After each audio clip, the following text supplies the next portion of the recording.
అలీ గారు, బండ్ల గణేష్ గారు, ఆప్నే పాయా ఖాయా క్యా? ఐసా కైసా కియా? క్రేజీ అసలు. బ్రహ్మానందం గారు, మీరు ఈ వాళ్ళందరూ నిజంగానే అక్కడే అంటారా ఏదైనా? స్టేజ్ మీదే అంటున్నారు. యాహ్! మీరు చెప్పండి. నిజంగానే వాళ్ళందరూ పాయా తినే అవును. పాయ అందరూ డాన్సర్లందరూ తిన్నారు కాబట్టే అంత ఊపొచ్చింది ఈ పాటలో. కరెక్ట్. మధ్యాహ్నం గణేష్ కూడా తిన్నాడు. పాయ ఆ! ఏ పాయాక కాయ అని అదే తిన్నాడు. ఓకే.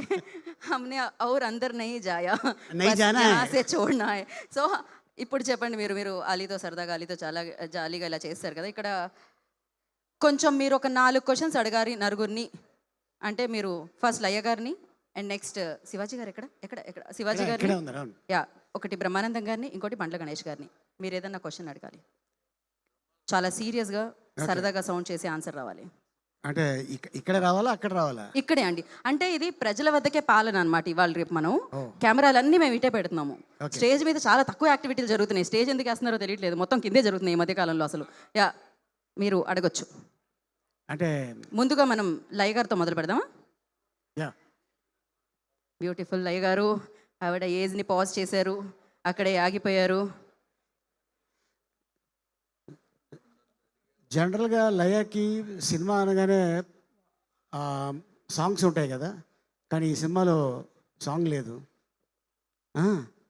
మొత్తం స్టోరీయే. మొత్తం సినిమా స్టోరీ. సో, స్టోరీ చేయడంలో నీకు హ్యాపీ అనిపించిందా? లేకపోతే డ్యూయట్ సాంగ్‌లు ఉంటే బాగుండేది అనిపించిందా లయ?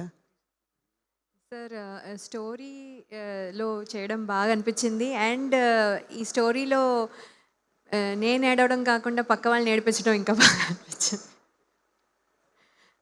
సో మీరు అందరూ స్టెప్ వేస్తున్నప్పుడు చూడడం కూడా చాలా బాగా అనిపించింది. సో, పాయా సాంగ్ జరుగుతున్నప్పుడు నువ్వు కూడా షూటింగ్‌లో ఉన్నావు. అవునవును. ఆ పాట వినగానే నీకేమైనా స్టెప్ వేయాలనిపించిందా మనసులో? డెఫినెట్గా సార్ అనిపిస్తుంది. ఎందుకంటే ఆ సాంగ్కి ఆ బీటే ఉంది కదా. అలా మనసులో అనిపిస్తే మీరు ఇప్పుడు స్టేజ్ మీద చేసేయొచ్చు. కరెక్ట్. ఏంటి మరి స్టేజ్ మీదకి వచ్చాక బాగుంటుందేమో అని అనిపిస్తుంది. స్టెప్ మాత్రం అక్కడ వేయిద్దాం అనుకుంటున్నాం. ఇప్పుడు నెక్స్ట్ మనం శివాజీ గారిని ప్రశ్న ఇప్పుడు అడగబోతుంది అలీ గారు, ఆన్సర్ చెప్పబోతుంది శివాజీ గారు. అనే శివాజీ, అంటే డైరెక్టర్ కథ చెప్పగానే జనరల్గా నువ్వు అడుగుంటావే, ఏంటి సాంగ్స్ పెట్టకుండా ఓన్లీ కథ చెప్తున్నావు అని ఏదైనా అనిపించిందా మనసులో? ఏం లేదన్నా, ఆ, బడ్జెట్ తగ్గుద్ది కదా, ఇంకా హ్యాపీ. అవునా? సాంగ్ లేకపోతే బడ్జెట్ తగ్గుద్దానా? కానీ సాంగ్స్ అవసరం లేదన్న ఈ సినిమాకి ఈ సినిమాకి అవసరం సో లేదు. ఈ ఒక్క సాంగ్ చాలంటావు, పాయా సాంగ్. ఇది చాలు, ఓకే. ఈ ఒక్క సాంగ్ చాలు, 6 సాంగులతో సమానం. అది so all the best Shivaji. Thank you అన్న, ఎందుకంటే ఇది పెద్ద హిట్ అవ్వాలి.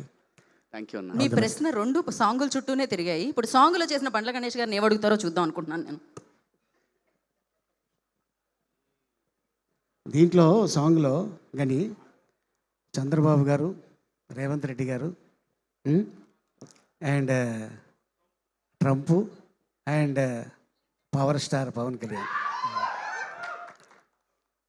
సాంగ్ చేస్తున్నప్పుడు నీకు ఎవరి పేరు రాగానే నీ బాడీలో ఊపు వచ్చింది?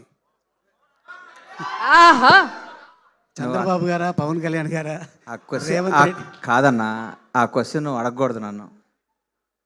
నువ్వు అడగకూడదు. అది ఎవరి పేరు చెప్తే నాకు ఊపు వస్తుందన్న. నాకు ఈ పేరు ఎవరి వల్ల వచ్చిందన్న? ఓకే, బండ్ల గణేష్ పేరు ఎవరి వల్ల వచ్చింది కదా? చెప్పు చెప్పు చెప్పు, పేరు చెప్పు. ఇంకెవరన్నా? One and only boss power star. Okay, so అంత ఊపు వచ్చింది అనమాట. ఎందుకు రాదన్నా? వెరీ గుడ్, ఎందుకు రాదు? సూపర్, మనం అనుభవిస్తుంది ఇదంతా ఆయన ద్వారా వచ్చిందే కాబట్టి ఎప్పుడు ఊపు వస్తుంది. Very good.